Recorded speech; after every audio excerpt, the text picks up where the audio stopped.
Hello and welcome back to Fanboys of Gaming Not So Daily podcast. I am one of your trio of hosts, Christopher, I'm Michael. I'm Justin. and we have some goodies. We have some goodies put in your little Halloween candy bag, even though Halloween's not for a little while yet. We got stuff from Fallout 4, some DLC information, some new things to come from Rockstar, Project Spark from Microsoft, which I think is kind of interesting. And then my personal favorite, 343 Industries, the new owners of Halo after Bungie released it, are already working on Halo 6 before 5 has even been released. Yeah. They want to get a jump on it. It does make me kind of sad because when you hear Halo 6, you're like, well, I know you're not wrapping up the story now. Mm-hmm. Oh, I get it. Yeah, it takes a little bit of the dynamics out of, are they going to make a sequel or... Yeah. It's kind of like, well, I know there's going to be another game, so... Well, here's the thing, though. Like, Halo 5 isn't just Halo 5, it's Halo 5 Guardians. Does That's that mean it's probably more about the whole Spartan thing than just specifically Master Chief? Yeah. Because, I mean, Yeah, when you now that look there at are more Spartans. when you look at Halo, the end of Halo 4, it's like when he takes off his suit and that, you look behind him and there's just a crap ton of more Spartans coming out. Huh. So, Yeah, that was one of the things I highlighted was in the time jump from from the end of Halo 3 to Halo 4, they have rebirthed the Spartan Project. So I guarantee you this one's more about like an actual war instead of just one man destroying the whole universe. Yeah. I don't know. I wouldn't be surprised if there are still Prometheans and still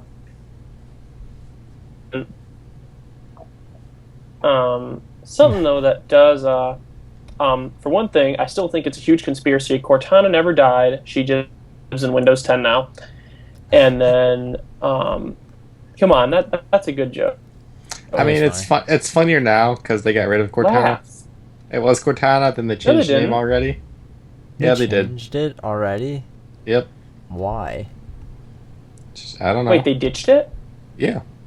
There's different No, they commercials didn't. now. I used it yesterday. I was showing Caleb. Maybe in a future update. Maybe they're changing Wait, it so that Cortana is specific to Xbox. Probably. And then the voice commands for Windows will be something different. I don't know. That's I weird. have to see this because I know that she is on my Surface still. Anyways, okay, continuing on. going back to Halo, I'm sorry. I thought that was a good joke. 343 Industries, they bought Halo because Bungie was willing to give it up. Bungie had, with good reason, the Halo franchise had gone on for a while, and I thought Reach was a pretty good end to Bungie's take on Halo. So of course it doesn't surprise me that they're making another game. They wouldn't have spent all the money that they did buying a huge game series like Halo just to make one game and then die it off. Mike, your mouth is moving. You look like you are dying to say something. I am, but I want you to finish your thought. 343, from what I know, is a studio I specific. have no drink left. Sadness. Is specifically a studio Microsoft built. So it's a Microsoft owned studio that has used them to make Halo. So I believe my best, from what I understand of game publishing and developer relations, is that Microsoft already owned part of the IP, if not the whole IP. So all they really did was take it from Bungie and put it into 343, which is their own studio. So now they don't have any backlash to deal with. It's kind of like Microsoft and 343 can just kind of connect on that personal level and just do that. Whereas, Bungie just didn't want to do Halo anymore. They're just kind of like, we're done with Halo. We don't want to do it anymore. You know what that means? That makes sense. It means unlimited budget. True. Exactly, because you're getting it right from the source. Mm-hmm. It's nice. Go ahead. Go on. Bungie is definitely... I appreciate Bungie in the fact that Microsoft bought them and then they straight up were just like, yeah, we're going to go. Well, they didn't buy them. They struck a deal with Microsoft to publish Halo, just like they did with Activision to publish Destiny. So Microsoft was just the publisher, and they use Bungie as a development studio. But no, I definitely know, because they moved their entire stuff, their entire studio into their building. I'm positive that they owned Bungie. They bought Bungie, and then Bungie separated from Microsoft. Check your facts. I'm pretty positive that's what happened. I'll look into it, and I'll come back and talk about it at a later time. So I have no problem being wrong. I have no problem being wrong. No, I know. I'm pretty sure that's what happened. With you. Okay, well, Justin's over while there. We're on the topic of Microsoft, Project Spark, which is kind of like a Disney Infinity's Gmod, kind of like all that type of games put together, build your own game, and it's like a sandbox, but playing with friends. Mm-hmm. It's hard to explain because there's not too much about it yet.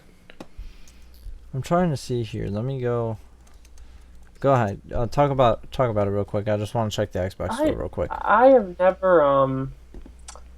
never been into making games, so I unfortunately have no experience with RPG Maker or anything like that. I think it's interesting. Oh yeah. What I'm really interested in is the fact that you can do like huge wars. Like you can go dungeoning with your friends and stuff like that. You can do like a medieval time war with like sci-fi weapons, which I think would be pretty cool. You can just straight up. Wait, in Spark? Yeah. It's like different times you can put together. Like you can have swords against guns. You can have guns against an army of like shields. Like for what the commercial I've seen so far, it's pretty much a build your own game, like to the fullest. They just give you a kit to build your own game. It came out over a year ago. That is. Yes, it did. Because I was looking to see when it came out. What they did is they changed it from being priced, like to buy the game, to free. The game's free, but like there's still like microtransactions and stuff in here. Mm-hmm. A little bit, not too much though. Which makes me kind of want to go get this and play it and try it out. I won't lie, I might just do that. It is only like about $20 brand new. Please. I'll play it with you. Okay, it's free, so I mean. It is free now? Yeah. It's already free. If you make the game, you'll be the one paying for it, which makes me happy. And then we can play a free game. Well, on Amazon, the disc is $17.99, if you guys are looking for a price. But you could buy it from the Xbox store for free. Yeah. Oh, Amazon. What are you doing? Well, here's the thing, though. I guarantee you the disc comes with something that... probably. That a big picture of middle finger because you just bought a free game from Amazon. I would send a picture of a middle finger too. It's like getting a game that's on PSN Plus or Xbox Gold. The same month that came out. It's kind of silly, but yeah, it is. Mike, make a game, and we'll play it for free. Okay, it'll probably be crappy, and you'll probably criticize me a lot. Okay, so we got two more things about sandboxes. The first one will be the Fallout 4 DLCs, because those are huge. Even though the game isn't already out yet for like another 2 months, they're already saying, hey, we have DLCs on the way. Right. Makes sense. So, a huge series like Fallout, that doesn't surprise me at all. While I'm talking about it now, this is old news now, but I posted a video couple weeks ago when this came out. I don't know if you guys heard about it, but Fallout Season Pass, nobody likes Season Passes, I don't think, personally, unless you read about it and find out what it is ahead of time. Fallout 4 basically, if you see what you get. Yeah, you want to know what you're going to get before you buy the pass. So Fallout 4 Season Pass, Bethesda came out and said, the Season Pass is a Season Pass. You buy it, and you get every DLC we release for Fallout 4. Every single one of them. And I'm like, that's a Season Pass. That's what it's supposed to be. No timed exclusives. No timed exclusives either. No console exclusives. It's everybody's getting the same experience, except for the fact that modding for Fallout 4 I think is coming next year, 2016 sometime, February or March. Yeah, early 2016 consoles, with Fallout 4's creation kit for Xbox, and then PlayStation's I think is maybe a little bit later if they're doing it. I haven't checked to see if there's a concrete answer on whether or not PlayStation's getting one, but I know Microsoft's getting one in February or March, which is exciting. Mods on consoles is exciting. I like. Well, here's the thing though, it's the kit's coming to PC first, yeah, and then Xbox and PlayStation 4 supposedly at the same time. We all know how that works. You get one or the other first, because they always. To be fair, I'm just reading what they said. Oh, I know. I'm just saying in general. These are fighting words. In general, you get one or the other quicker because the Xbox and the PlayStation are very different in the way they run. So you can't just like copy and paste them. You know what I mean? They have to have two different teams working on it at the same time. That's a lot of resources, to be fair.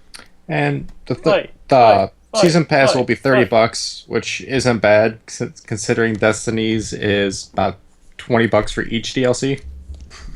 Fallout for each 30? DLC. What's the point of a Season Pass at that point? Yeah, this Destiny Season Pass was $35, and it only gave you 2 DLCs. Yeah. So Fallout 4's DLC is about pretty much worth it if it's unlimited DLCs. What you think about it? If you get 3 DLCs, that's $10 worth of content each. That's a pretty good deal. Bethesda's pretty good about their DLC, except for Skyrim and that god awful house expansion. Oh yeah. Why? Why would I want to have a family and do interior decorating in Skyrim? Doesn't even make sense at all. Sims meet Skyrim. But I mean, Skyrim wasn't online, so true. Even if they did release DLC, the game game really wouldn't have changed too much. True. Like there was barely any updates ever. Yeah, they didn't fix like half of the bugs, but that's just kind of left them. But that's the fun part about it. They wanted the speedrunners to like speedrun it, like put a pan on the wall, you go through the wall. That's pretty cool. Yeah. Like whoever figured that out is a genius, by the way. I don't know what they did to like. Oh, it's just I'm just not gonna use it. So just whoops, dropped it, picked it up, just started walking, just went through the wall. It's like I'm a teleporter. I think I just broke the universe. I think I just broke physics. You can't do that, Mike. You can in Skyrim. You can in Star Trek too. But we're not talking about my love for physics right now. No, we're not. Oh, my love for physics is in Rockstar, actually. Rockstar. Oh. Okay, this is kind of cool. It's more it's nothing set in stone. It's more inferred. Rockstar has posted job listings referring to needing new people to write code and other things that are way above my intelligence level. Basically, and what people are referring to this as is just wondering what Rockstar is going to come out with next. Mm-hmm. Rockstar's always doing crazy shit. They always have like something going on. Like they're never just like sitting there waiting. Like GTA 5 came out, and then after GTA 5 came out, like probably I forget when GTA 5 originally released on the 360 and the PS3, but within like the first 6 months of the PS4 and the Xbox One coming out, they're like, we're gonna port GTA 5, which was a brilliant idea. Yeah, well, they actually HD'd it. They re-upped it to 1080, I think. Oh yeah, and so they're always doing something, and GTA 5 came out in 2013, Justin? 2014? Mm-hmm. Somewhere around there. So they did that. They're releasing the updates for GTA 5. But here's the thing, though. They're saying that one of the reasons why they want to push forward on the games is because they don't want to keep doing updates for the older consoles. Yeah. Makes sense. Every company is saying we don't want to make games for Xbox 360 and PS3. Yeah. Get a PS4 or an Xbox One. Well, think about it. The older consoles usually go out about a year and a half afterwards. It's almost been 2 years, so I'm surprised they've lasted as long as they have. Getting games. I don't know. I'm not. I actually I had asked a person at GameStop about this a long time ago before the one was released, and I had asked, "What's going to happen?" You know, I remember that the original Xbox, its online capabilities went out a month after the Xbox 360 was released, and what he said, which makes sense, he goes, "That was a really big jump from what the original Xbox Live was as compared to 360." Enjoy his face. I couldn't tell if you were freezing or if you were just like, is Justin coming back? Is he gone? I don't know. As I was saying, like, I definitely feel like I completely lost my train of thought. What was I talking about? You were talking about how the original Xbox Live consoles, yeah, and from 360 to Xbox One, aside from the graphics and trying to eliminate loading screens in a lot of games, the gameplay is still the same. Yeah. So it would make sense that they're not going to really shut down the 360 or the PS3 anytime soon. Yeah. PS3, I might say getting closed down a little bit sooner, because if they close down the PS3, as horrible as it sounds, they would be able to open up a little more room for whatever it is. The PS. I'm sorry, I'm trying to get Justin back in here. If they shut down the PS3, PSN, it would open more room and server space for people on PS4, so PSN wouldn't go down as much. Because the PS3 PSN is free. Oh, Justin's back. Okay, good. Welcome back. You didn't miss much. I feel I lost my train of thought again. I don't understand that. PSN, maybe you can shed some light on this. PlayStation Network goes down, actually goes down, all the way down. Yeah. Frequently. At least 3-4 times a month, at least. But there's different reasons for it. Goes down, at least not fully. I mean, yeah, there are a few times that I can count on one hand how many times Xbox Live in my entire time as a gamer with a 360 has completely gone down. I can count on one hand. Well, I believe here's one of the difference though, is different consoles have different servers, and I'm pretty sure the PS4 is still getting their servers built up, while Xbox is probably taking theirs from the 360 and slowly converting them. I guess that's possible. Because think about it, the 360 has pretty much had full paid online, so all that money that they're making can go into the servers, while the PS3 didn't have it at the beginning, and it wasn't as popular as a console. So now that the PS4 I can say started out with a better leap than the one, it's slowly getting its servers up, while the one has already been strong.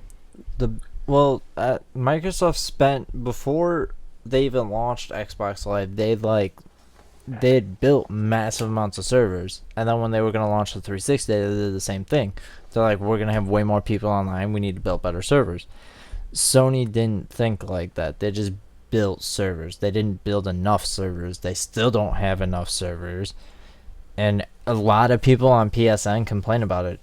It's a frequently complained about problem with PlayStation Network, is that it goes down way too frequently, and they take it down for maintenance, and it doesn't really seem to do anything. Right. I think maintenance is more as what's going on. They get time to check it instead of actually fixing it. I think it's just a routine checkup. Yeah, they're probably just okay, it's just the same problems as always. I don't know. The PS3's PSN, when it first came out, was not terrible at all. It was really good. But then more people bought PS3s over time, and there's too many people and not enough servers. At least I think that's the problem. That would be my guess. I think one of the things is though is Sony's still kind of based in Japan, as far as it is. So it's I guarantee you most of their money is over there compared to the US, while where true. Microsoft is over here compared to over there. So Japan servers and American servers are two different things. So I do understand that. like it is a Japanese company. Mm-hmm. Well, it makes sense to build strong in your home turf. It does. All right. Well, I think that's it for this one. Little new thing I want to add in. We're gonna start throwing in maybe some points just on discussion to talk about. We can each come up with a different one each week, and what I'm gonna say is my dream job in gaming, like I think would be naming guns for Destiny. I think that would be really cool. You know what's the most absurd part about the gun names? The enemy gun names. They're insane. What do you mean? Do you know the Undying Mind? Yeah. His weapon, like the thing he shoots, his eye or whatever, is called the Aeon Maul. AEION I'm like, who the fuck came up with this name? This is insane. There's one consonant in the first word. One. The rest are vowels. I don't know. I would rather name the guns for Borderlands just because those things are crazy. Borderlands has some crazy stuff. Like 90% of the time, there's like a swear word in it. That's true. All right, but just leave us some comments down below. Let us know what your ideal job in gaming would be. At least that's what we're going to be talking about this week. And maybe if we see some comments up that we like, we'll talk about them. But that's going to be it for us today. I'm one of your three hosts, Christopher. I'm Michael. I'm Justin. And we will see you next time.